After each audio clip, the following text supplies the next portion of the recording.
In this video, I'll detail how to fix Apple ID in settings is grayed out or disabled on iPhone 12. So if you have an iPhone 12 or the iPhone 12 series, iPhone 12, iPhone 12 mini, iPhone 12 Pro, and iPhone 12 Pro Max, and you discover that your Apple ID is disabled, and if you scroll down as well, the iCloud is disabled, then here, I'm going to show you a quick workaround that's going to help you to fix your Apple ID grayed out on your iPhone 12 settings. So if I know this video, you found this helpful and informative, please don't forget to like and subscribe.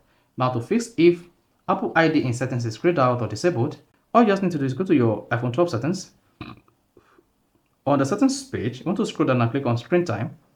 Now I want to tab screen time, scroll down and locate content and privacy restrictions. Click on that.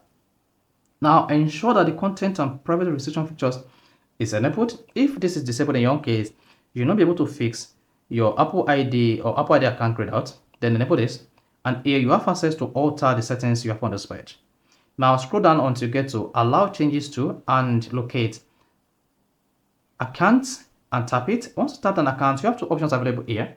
The first options allow your Apple ID to be editable.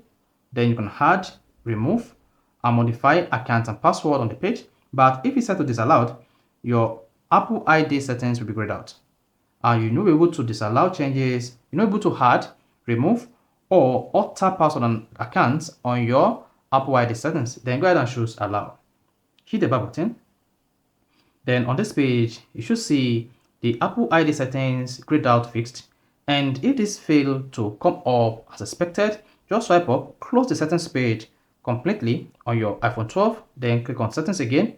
Then you should see the Apple ID in settings grayed out fixed. So this is how you can easily fix if Apple ID in settings is grayed out or disabled. If you found this helpful and informative, please don't forget to like and subscribe.